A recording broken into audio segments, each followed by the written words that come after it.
할렐루야. 자, 오늘 건강한 모습으로 주 앞에 나오신 여러분들 진심으로 환영하면서 축하드립니다. 자, 오늘은 6.25 전쟁사에 관여하신 하나님의 은혜를 좀 조명해 보면서 우리가 은혜를 나누고자 합니다.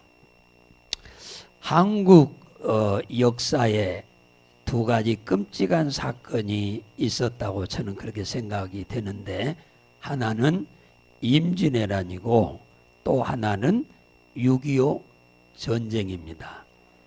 이 두 사건은 우리 민족의 아주 비극적인 전쟁사지요. 1950년 6월 25일 새벽 4시에 북한의 김일성이가 소련제 탱크 T-50 249대를 앞세워서 밀고 내려와 가지고 3일 만에 서울이 점령돼 버렸습니다. 그래 가지고 1953년 7월 27일 12시 정각에 휴전이 됐어요. 우리는 지금 정전된 상태가 아니고 휴전된 상태이기 때문에 우리는 이 사실을 잘 기억하고 유념해야 될 줄로 믿습니다. 1950년 6월 25일 전쟁은 질 수밖에 없는 전쟁이었습니다. 남한은 전혀 전쟁 준비를 눈꼽만치도 안 한 상태고, 북한이 남지 말 것이라고 하는 것은 조금도 생각지도 않았지요. 그래서 미군들이 철수도 한 거 아니겠어요? 미군이 철수한 지 1년 만에 이 전쟁이 일어나게 됐지요. 북한은 1945년 해방이 되면서 소련군이 점령군으로 들어왔잖아요. 그래가지고 북한이 2개월이 지난 이후부터 이 군대를 양성을 했어요. 역사를 잘 보면은. 그리고 장개석 군대와 모태통 군대가 중국 패권을 놓고 싸울 때 모태통이 이를 지지하던 소속한 조선군 5만 명, 일명 팔로군이라고 하는 사람들이 북한군에 편입이 되면서 남한을 밀고 12만 명이 밀고 내려왔습니다. 탱크를 우리나라는 하나도 없는데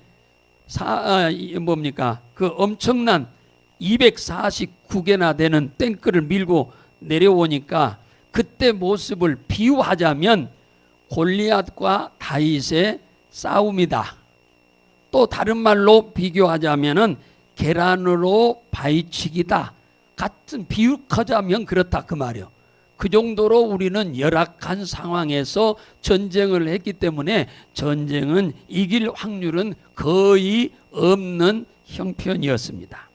그런데도 지금 자유민주주의 시장 경제를 유지하고 이렇게 살 수 있는 것은 그 전쟁 가운데 하나님이 절대적으로 개입하셔서 섭리하셨던 것이기 때문에 오늘 우리가 이렇게 살고 있는 줄로 믿으시기 바랍니다.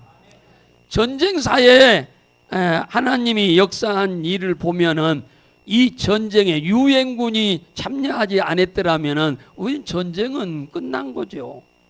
이길 확률은 눈꼽만치도 없는 것입니다. 1945년 8월 15일 일제에서 해방이 되면서 대한민국 정부가 이제 수립이 됩니다. 자녀가 태어나면은 호적에다가 올리잖아요. 그런 것처럼 정부가 해방이 돼서 정부가 세워지면은 이 유엔이라고 하는 기구에 등록이 되어야 나라로서 태동이 되는 겁니다. 그래서 이승만 대통령이 저 파리에서 유엔이 제3회 유엔이 열렸는데 거기에 대표단을 몇 분 보냅니다. 장면 박사, 조병욱 박사, 모인숙 여사, 김한란 여사 이분들을 보내서 잘 로비해가지고 우리나라가 유엔에서 나라로 잘 인정받을 수 있는 기회가 되도록 이렇게 보냈지요. 그래가지고 대한민국 인준 안건이 올라오면은 소련군 대표가 2시간 동안 막 이승만은 나쁜 놈이다 막 비난하면서 그걸 저지하려고 이 나라로 인정받지 못하도록 하려고 굉장히 방해 공작을 너무너무나도 치열하게 했어요. 그러니까 그 중에 장면 박사가 1948년 12월 11일입니다. 그날이. 이분들한테 우리 힘과 능으로는 이 소련군의 저 방해 공작을 이겨낼 방법이 없으니 하나님 앞에 기도하러 갑시다 해서 그 파리 시내에 있는 어느 교회를 찾아가서 기도를 하고 또 대한민국에 또 전화를 걸어서 지금 상황이 굉장히 좋지 않으니까 기도 좀 부탁하는 기도를 이렇게 했어요. 그리고 다음 날 마지막 날입니다. 1948년 12월 12일에 오늘 안 되면은 이제는 나라로 인정을 못 받게 되는 겁니다. 그래서 소련 대표가 또 역시 나와가지고 굉장히 방해 공작을 하는데 지들끼리 짜가지고 소련 대표가 2시간 반대하고 그 다음에 헝가리 나라 대표가 또 2시간 동안 그리해서 그날 또 통과 못하게 하려고 했어요. 그들끼리 그 계획을 짜고 마지막 날 12일에 소련 대표가 한국 인준안 안건이 올라오니까 먼저 또 똑같이 어제 했던 방법으로 또 막 반대를 합니다. 그런데 갑자기 이 대표의 목에 목소리가 안 나버린 겁니다. 말이 안 나버린 거예요, 갑자기. 그래서 구급차로 실려서 병원에 갔어요. 그리고 난 다음에 의견 낼 사람 없냐요? 그러니까 헝가리 대표가 의견을 내야 하는데 그 친구는 소련 대표가 2시간 한다고 했으니까 2시간, 1시간 한 50분쯤 하면은 들어오려고 밖에 나가서 커피 먹고 다른 사람들하고 지금 놀고 있는 거요. 그러니까 119 구급차가 와가지고 태우고 간 줄도 모르는 거예요. 태우고 간 다음에 의견이 있냐고 물으니까 아무도 없으니까 한국 안건은 찬성 48표, 반대 6표, 기권 1표로 가결이 됐어요. 할렐루야. 이건요 하나님의 기적입니다. 그날 이 소련 대표가 벙어리가 안 됐더라면, 목에서 말이 안 나오도록 하지 않았더라면은 이것도 안 될 판이었어. 하나님이 그 전날 대표단들이 가서 기도하고 국내에서 또 응원 기도하니까 하나님이 들으시고 일하신 줄로 믿으시기 바랍니다. 그 이어서 북한 안건도 올라왔어요. 안건이 올라왔는데 반대 48표, 찬성 6표, 기권 1표 부결돼 버렸어요. 그래서 북한은 나라로 인정을 못 받은 겁니다.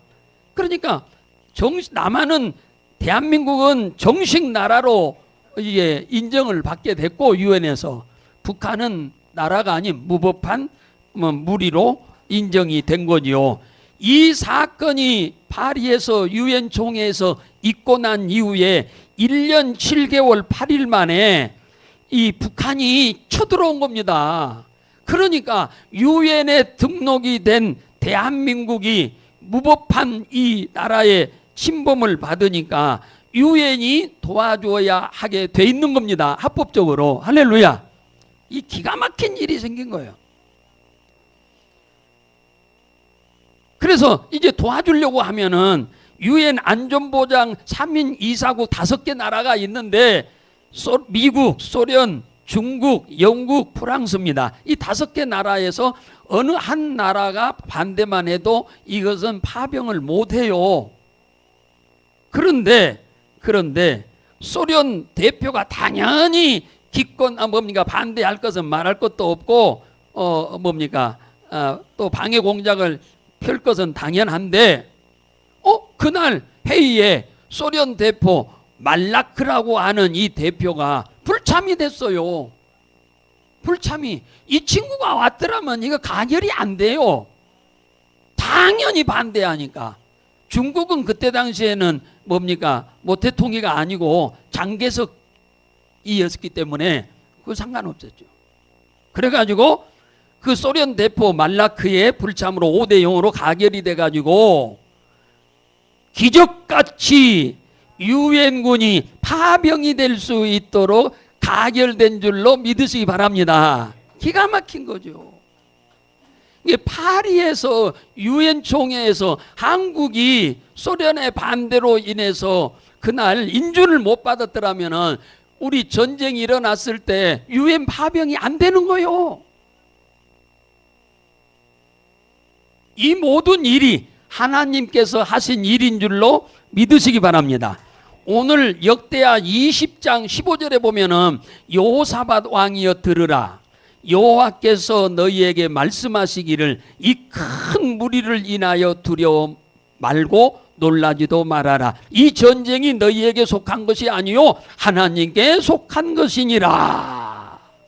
그래가지고 1950년 7월 1일에 유엔군이 첫 발을 이 땅에 딛게 됐어요. 그래서 뭡니까? 군인으로 파병한 나라가 16개, 의료 지원을 파병한 나라가 5개, 그래서 21개 나라가 파병이 됐어요. 그래가지고 전체를 말하면 파병 군인이 135만 434명. 우리나라 전쟁을 돕기 위해서 외국 군대가 135만 434명이 왔어요. 기가 막힌 일이죠. 의료 지원으로 동참한 나라가 군인들이 2170명이 대단하죠. 이게 모두 하나님이 하시는 일인 줄로 믿으시기 바랍니다. 자, 또 하나 이 전쟁사에 기가 막힌 미스테리가 있는데, 북한군이 이 249대나 되는 탱크를 밀고 내려오니까 이건 뭐 막을 길이 없어요. 3일 만에 이 서울이 점령이 되었는데 그들이 서울에서 3일 동안 있었어요. 3일 동안 있지 않고 계속 남하를 해버렸더라면 유엔군이 도착하기 전에 이미 다 점령이 돼버렸을 거예요. 그랬더라면 지금 우리는 지금 이 시간에 김정은 수령님이라고 부르고 있어야 할 상황이 될지도 몰랐어요. 지금까지 역사가들이 북한군이 왜 서울을 3일 만에 점령해가지고 3일 동안에 무엇 때문에 서울에서 머물러 있었는지 역사가들이 그 수수께끼를 지금도 못 풀고 있다는 거 아닙니까? 이것이 하나님이 하신 일인 줄로 믿으시기 바랍니다. 전쟁은 하나님께 속한 것이라고 아까 20장 15절에 그러잖아요. 전쟁은 하나님이 하시는 거예요.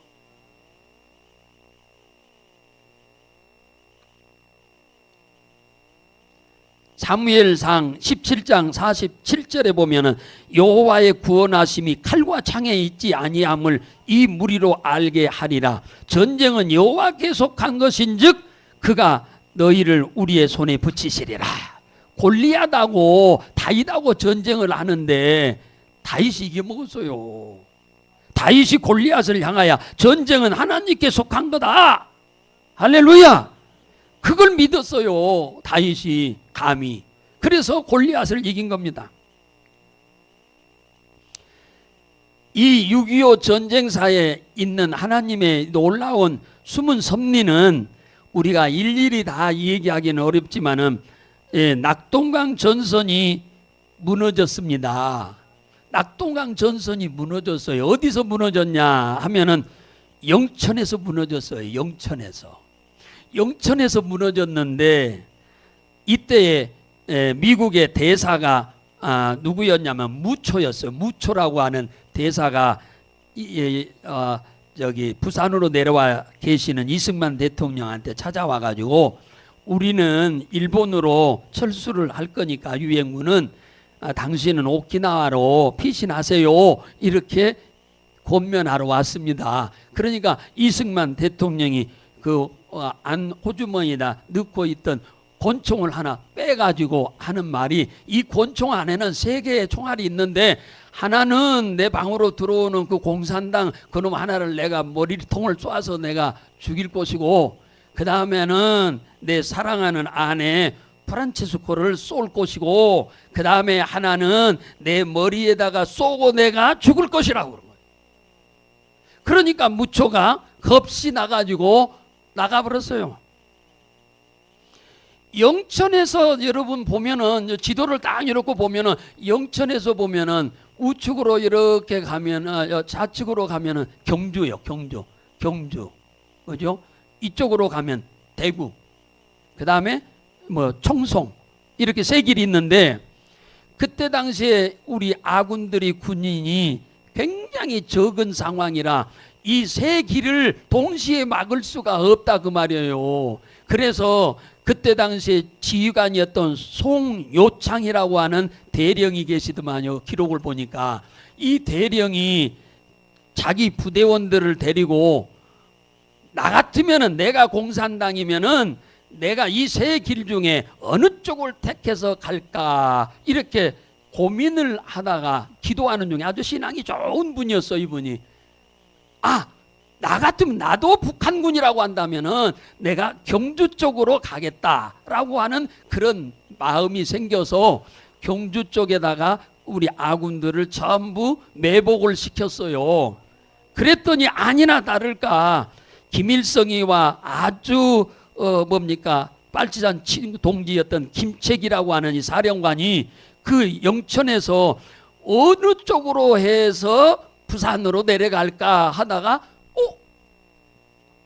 경주 쪽으로 결정을 내리고 거리 내려놓은 겁니다. 매복하여 있을 것을 생각은 눈꼬만치도 안 하고 그냥 무방비 상태로 그냥 내려오는데, 매복되어 있던 그들이 집중적으로 총을 쏟아 부으니까 그들이 다 전멸되고 김책 하나만 말 타고 도망갔다고 그렇게 기록이 되어 있습니다. 그때 당시에 이 김책이라고 하는 이 사령관이 대구 쪽으로 그냥 방향을 돌렸더라고 하면은 지금 우리는 김정은이 원수님이라고 지금 하고 살지 않을까 하는 그런 생각도 해봅니다. 이것이 말이에요. 이 사건은 6.25 전쟁사의 길이 기억될 만한 신의 한 수였다. 할렐루야. 이 김책의 북한군을 그 자리에서 섬멸하지 못했더라면 그냥 밀고 내려와 버려서 끝나는 거죠. 이 하나님의 놀라운 섭리, 기가 막히죠. 그 하나님, 그때 역사하시고 그때 기도할 때 역사하신 하나님께 우리가 지금 박수로 한번 영광을 올려드리도록 하겠습니다. 그 또 하나 인천 상륙작전입니다. 메가더가 일본에 있었는데 이승만 대통령이 전화를 해가지고 우리 빨리 도와라. 그래서 메가더가 오산으로 왔어요. 비행기로. 오산으로 와가지고 집차 타고 어디까지 왔냐?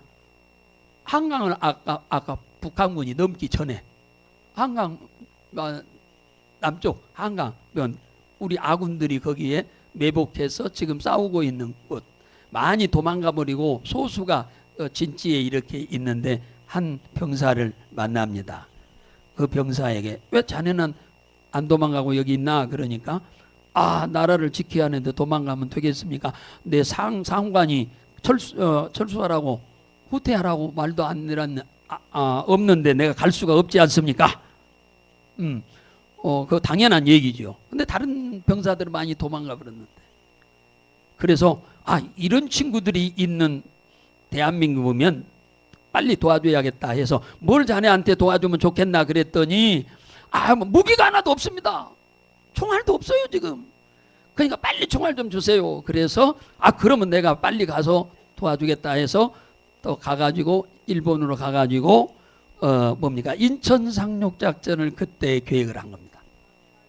인천 상륙작전을 하기 위해서는 자기 마음대로 안 되니까 트루먼 대통령한테 전화를 해서 이렇게 하겠다고 그러니까 반대를 해서 안 하려고 합니다. 왜냐? 인천 상륙작전을 하려면은 민물과 썰물의 간만의 차가 2시간밖에 안 돼요, 인천이. 그렇기 때문에 그 엄청난 배들이 군함들이 군인들을 싣고 들어와야 하는데 2시간밖에 안 되는 사이에 다 상륙하기가 어렵다고 반대를 하니까 이 메가더가 트루먼 대통령한테 이렇게 했답니다. 뭐라고? 이렇게 알고 있는 것은 김일성이도 알고 있고 대통령처럼 알고 있는 것은 대통령도 알고 있습니다. 그러므로 이 상륙작전을 해야 합니다. 할렐루야. 그러니까 여기를 무방비 상태로 있다는 거예요. 그래서 이것은 반드시 우리가 해야 할 일입니다. 그래서 기도의 사람, 믿음의 사람 메가더가 기도하고 이 상륙작전을 시작하게 됩니다. 월미도에 있는 탐조등 우리 특공대가 가서 꺼버리고 일시에 상륙을 해가지고 그 기세를 몰아서 1950년 10월 26일 저 북한 압록강의 초산 해산진까지 올라가가지고 이승만 대통령한테 압록강 물을 갖다 드리려고 병사가 물까지 담았다는 거 아닙니까? 제가 3, 4단 28년대를 갔더니 군송교를 갔더니 여기는 해산진 교회라고 붙어 있어요. 그래서 어떻게 저기가 해산진 교회요? 해산진은 북한에 있는데 여기 부대 이름이 해산진 부대고 교회가 해산진 교회냐 물어봤더니 6.25 때 가장 앞장서서 이 해산진에까지 밀고 간 부대가 3, 4단 28년대였답니다. 그래서 그 부대 이름을 해산진 부대라고, 교회도 해산진 교회로 그렇게 했다고 그래요. 지었다고. 그런데 중공군이 개입을 하면서 1951년 1월 4일에 후퇴를 하기 시작해서 도저히 감당하기 어려워서 이 전투에서 전사자가 많이 나왔어요. 엄청나게 많이 나왔어요. 전사자가 54,246명, 실종자 8,177명, 포로가 7,140명, 부상자가 103,284명, 다 합해서 172,800명이 희생을 당했어요. 그래서 함흥으로 해서 후퇴를 하기 시작한 겁니다. 결초보훈이라고 하는 사자성어가 있어요. 이 결초보훈이라고 하는 말은 무슨 말이냐? 죽어서도 이 은혜는 잊어서는 안 된다. 할렐루야. 이 많은 사람들이 우리나라 와가지고 희생을 해가면서 우리나라를 지켜줬어요. 우리나라 사람들이야. 당연히 우리나라 사람들이니까 희생하면서 지켜야 하는 건 사실이지만 남의 나라 사람들이, 이 많은 사람들의 희생을 우리는 잊어서는 안 됩니다. 그뿐인가요? 우리를 감동케 하는 일들 중에 미국 대통령의 아들, 장관들의 아들, 사령관들의, 미군 사령관들의 아들들이 우리나라에 와가지고 많이 죽었어요. 아이젠하워 대통령의 아들 존 아이젠하워 중위도 1950년 미 3, 4단 중대장으로 참전했다가 전사했어요. 안 와도 될 텐데. 미 8군 사령관 월튼 워커 중장의 아들 샘 워커 중위도 미 24단 중대장으로 참여했다가 역시 두 분이 다, 아버지 아들이 다 돌아가셨어요. 노르망디 상륙작전에 참여했던 벤 플리트 장군도 한국전쟁에 참여해서 사단장, 군단장, 8군 사령관까지 올라갔는데 아들 지인이 벤 플리트 2세도 B-52 폭격기 조종사로 왔다가 1952년 4월 4일 새벽 폭격기를 몰고 평남 순천 지역을 야간 공중 전투 중에 대공포 맞아서 떨어져서 전사했죠. 미 해병 1 항공단장 필드 해리슨 장군의 아들 윌리엄 해리스 소령도 중공군과 2차 공세 때 장진호 전투에서 전사하셨어요. 미 극동사령관이며 유엔사령관을 했던 클라크 대장의 아들도 6.25 전쟁에 참여했다가 머리에 부상을 입고 평생 동안 상위군으로 살다가 돌아가셨답니다. 얼마 전에 미군으로 6.25 전쟁에 참여하다가 총알이 몸에 박혔는데 그렇게 젊었을 때니까 아프지 않아서 그냥 그렇게 살아왔는데 이제 나이가 많이 들은 노인이 되니까 통증이 와서 병원에 가서 수술을 하려고 하니까 미국의 의료비가 천문학적이어서 수술을 못하고 마지막으로 딸에게 한국이나 한번 보고 죽었으면 원이 없겠다고 해서 딸이 아버지 모시고 한국 왔다가 구경하다가 몸이 아파서 병원에 갔더니 무슨 일로 왔느냐고 하니까 내가 6.25 참전 용사였다고 그러니까 그 의사가 우리 할아버지도 유엔 6.25 참전 용사였는데 그러시냐고 하면서 수술을 잘 해드리고 며칠 동안 또 잘 치료해 줘가지고 태어날 무렵에 계산서를 이렇게 드렸는데 다 지불됐다고 써져 있어서 누가 지불했냐고 그러니까 그 담당 수술 의사가 하는 말이 6.25 전쟁 때 당신의 이 병원비는 다 지불이 되었습니다 라고 하는 그 말을 듣고 한 병사를 잊지 않은 이 한국의 이 은혜에 감사해서 통곡하고 병원에서 울었다는 기사가 얼마 전에 났어요. 6월 달이니까. 사랑하는 여러분, 우리는 남의 나라 사람이 우리나라 본 적도 없이 와가지고 죽을 것인 줄도 모르고 왔다가 희생당한 사람들이 이렇게 많은데 그분들의 우리는 희생은 옛날에는 우리나라가 못 살았으니까 보상을 못하고 그랬지만은 이제는 살기가 좋으니까 많이 도와주려고 많이 국가에서 하는 것 같아요. 사랑하는 여러분, 우리도 이걸 잊어버리면 안 됩니다. 내가 돈 많다고 하면은 6.25 참전 용사들의 후손들 먼 아프리카 같은데 그런 후손들을 장학금이라도 주어서 교육을 시키면 참 좋을 것 같은 느낌도 들기도 합니다. 오늘 본문에 보면은 유다라고 하는 나라의 왕이 여호사밧인데 암몬과 모압과 세일이라고 하는 세 나라가 연합군으로 쳐들어왔어요. 김일성이가 남한을 침공할 때 소련, 중공 같이 세 나라가 합심해서 나라를 남한으로 밀고 내려왔듯이 여기도 세 나라가 합심해서 유다 나라를 치러 왔어요. 너무나 숫자가 많아서 여호사밧은 이길 능력이 제로였어요. 그래서 모여서 전략도 안 세웠답니다. 혼자 하나님 앞에 기도했더니 성령의 감동으로 온 백성이 함께 금식하도록 하라 하는 감동으로 백성들한테 금식령을 내렸어요. 짐승들까지도 금식을 시키면서 기도를 했더니 하나님께서 그 금식 기도하는 것을 기쁘게 여겨가지고 하나님이 이 전쟁에 개입하신 줄로 믿으시기 바랍니다. 15절에 보니까 스가랴 선지자의 아들 야하시엘이라고 하는 친구에게 하나님이 응답을 내렸어요. 뭐라고 하느냐? 너희는 두려워 말아라. 놀라지도 말아라. 이 전쟁은 너희에게 속한 것이 아니요 나 하나님께 속한 거다. 너희들은 구경만 해라. 그래서 이 여호사밧 왕이 그 소리를 듣고 하나님을 전적 신뢰하고 선지자의 말을 전적 신뢰하고 백성들과 함께 군인들을 앞서서 찬양대를 군인들 앞세워서 전쟁터로 나갑니다. 지금 군인들이 앞장서 가는 게 아니라 군인들 앞에 찬양대를 앞장서서 가는 거예요. 그래서 그들이 하나님을 찬양합니다. 찬양해. 찬양합니다. 하나님을 찬양해.